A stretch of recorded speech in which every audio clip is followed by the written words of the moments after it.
né? Porque se a gente pegar a Pedra de Palermo, a Pedra de Palermo fala de pelo menos 120 reis que reinaram antes do Menés, né? E aí os arqueólogos modernos falam que esses 120 reis antes do Menés são reis míticos. Ou seja, está falando para aquele historiador que confeccionou a Pedra de Palermo que ele colocou reis mitológicos naquele documento histórico. Então alguém do presente está falando que o historiador da época colocou um rei mitológico no artefato histórico. Se o cara colocou, é porque de fato existiu, né? Se um historiador colocou, né, naquela época, e ele estava muito mais próximo dos fatos do que a gente. Então, assim, se a gente pegar diversos historiadores, não só Heródoto, não só Maneto, né, Deodoro da Sicília também fez o mesmo apanhado, todos eles vão chegar à mesma conclusão, que a civilização do Egito tem mais de 30 mil anos. Isso com base... e esses historiadores, a maioria teve acesso à Biblioteca de Alexandria, né, que é onde estava registrado aí muito do mundo pré-diluviano. Por isso que ela foi incendiada. Porque tudo o que aconteceu antes do dilúvio não é interessante que as pessoas tenham acesso a essa informação. Por quê? O que querem tanto esconder? Né? A história da Atlântida. Né? Só que a história da Atlântida, todo aquele conhecimento adquirido por aquela civilização que remontava a mais de 100 mil anos, que era uma civilização matriarcal, que tinha domínio, né, da comunicação telepática, tinha domínio dos cristais, da energia da natureza, né? Foi uma civilização destruída, como eu falei no primeiro episódio, só que todo aquele conhecimento foi preservado, né, por 3 sacerdotes, que vendo que o continente iria sucumbir, o que eles fazem? Eles reúnem, como se fosse todos os livros da época, né, e cada um leva para um local. Essa daí é a informação do Edgar Cayce, que eu comentei inclusive no primeiro episódio sobre o Edgar Cayce, paranormal excepcional, né, a nível de Chico Xavier. E ele fala que esses 3 sacerdotes, né, cada um pegou um punhado de livros e conhecimentos, e um levou para Birmini, que é uma ilha ali no Atlântico, outro levou para a Península de Yucatán, né, que é ali no México, e outro levou para o Egito e estaria embaixo da pacta da Esfinge. E aí, coincidência ou não, recentemente um estudo realizado por um geólogo, chamado Robert Schoch, ele fez uma pesquisa para detectar algum tipo de estrutura próxima ali da Esfinge, e aí ele encontrou algumas câmaras, né, subterrâneas, inclusive uma embaixo da pata da Esfinge, conforme o que o Edgar Cayce, o paranormal, falou que estaria lá os conhecimentos da Atlântida, que quando a humanidade tivesse preparada, ela conseguiria acessar. Bom, Robert Schoch estava lá, descobriu essas câmeras, e conforme ele foi comunicando às autoridades que ele tinha encontrado algo, o que acontece? O exército do Egito corre lá, fecha tudo, impede qualquer tipo de investigação. Desde então ninguém mais conseguiu acessar lá. O exército do Egito fez isso. Ordenado por quem? Pelas mesmas pessoas que queimaram a Biblioteca de Alexandria, que não quer que essa informação desse mundo pré-diluviano seja acessada pela humanidade. Tem uma lenda, eu escutei muitas histórias aqui, né, que falam que ninguém, a não ser um historiador que entrou dentro da Esfinge, não sei se é essa informação correta, e aí ele, não sei se era um italiano, um egiptólogo lá, falou assim: vocês não estão preparados para uma revelação, e no tempo certo nós vamos falar o que lá dizem que guardam um segredo, mais segredo da humanidade, né? Então, porque assim, quando se pensa em Egito, pensa nas pirâmides, a primeira coisa que vem na tua cabeça, aí depois vem a Esfinge, depois vem múmia, sei lá o que, deserto, assim, nessa hora. As pirâmides, e de fato é uma coisa turística, pelo que eu estudei lá, elas eram cobertas com outras coisas, sim, antigamente. Sim. E muito lindas, assim, né? Parecia um negócio, tipo um shopping Eldorado. Assim. Ela teve um período que ela foi revestida, no caso as pirâmides, e teve um período também chamado de Saara Verde. Só pra gente não esquecer aqui, eu acho que dessas câmaras que foram encontradas embaixo da esfinge, eu tenho uma foto para mostrar pro pessoal. Essa, olha aí, só, maravilhosa essa aí. Tá. Pode colocar ali.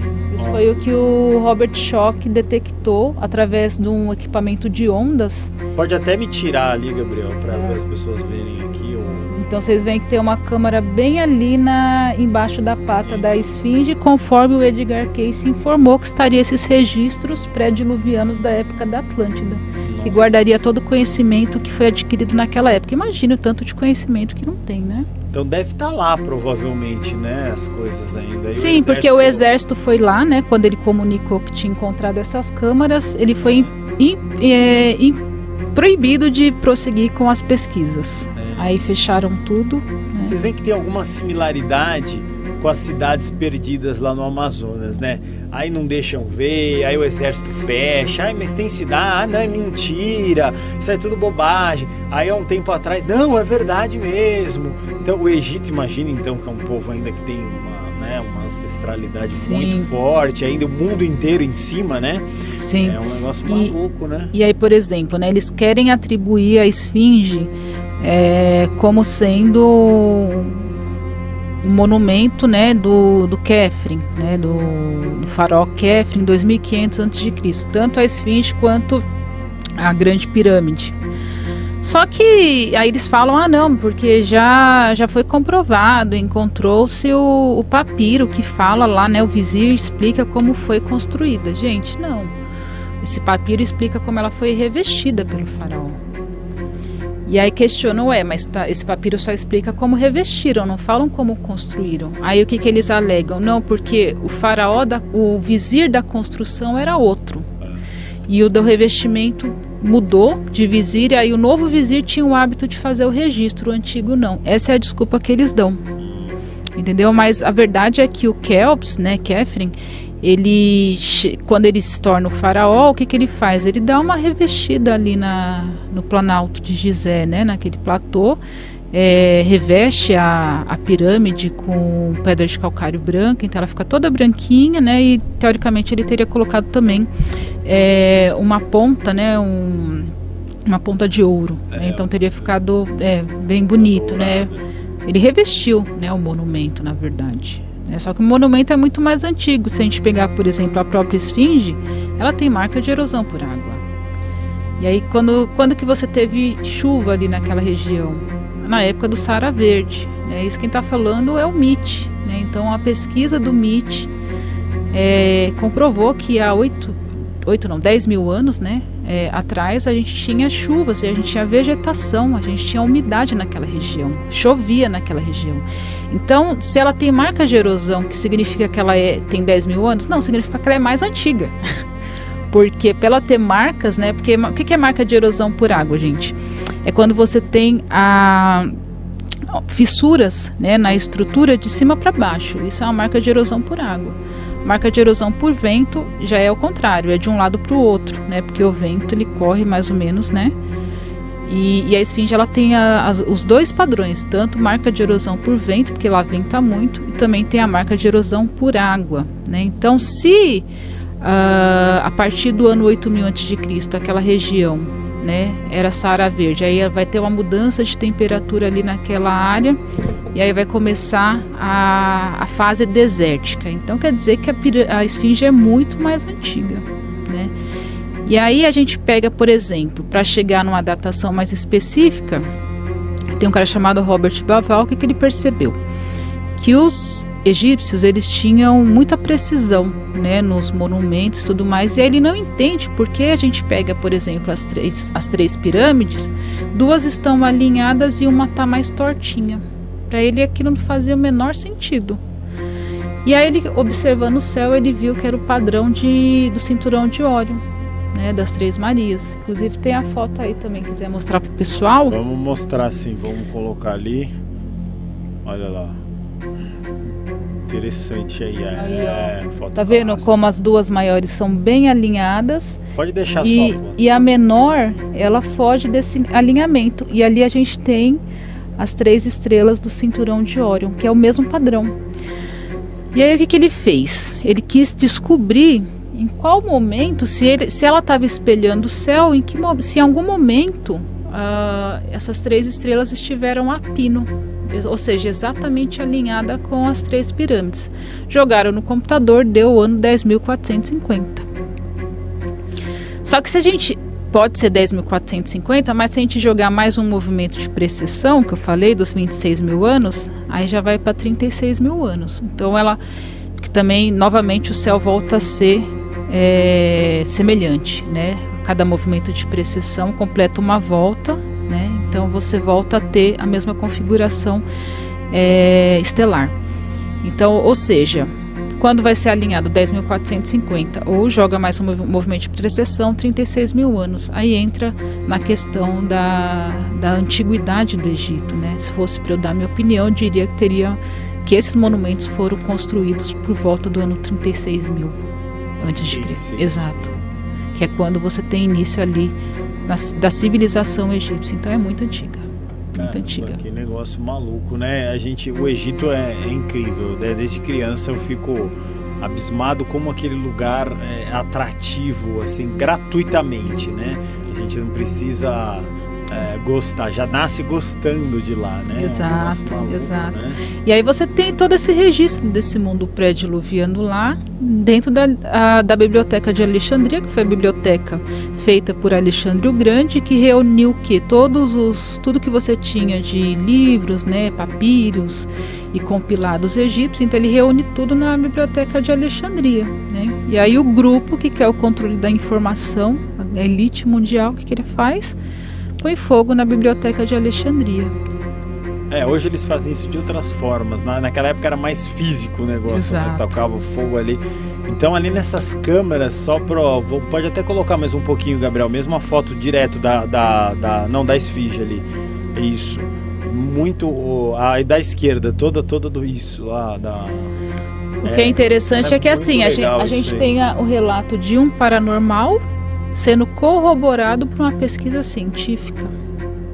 E o exército entrando pra não mexe aí, exato. Senão eles não iam, pode ir aí, não tem nada mesmo. Exatamente. Então, o controle da informação até os dias de hoje. É quase que impossível dizer que não tem coisas escondidas aí, então. Né? Sim. Porque não é um lugar turístico de visitação a esfinge, até que eu saiba, não é, né? Então, pirâmide, as pessoas... Sim, você consegue também acessar ali. Mas não as câmeras. Nas câmeras não. Você chega ali e tal, dá uma olhada, tira uma foto e tal. Exato.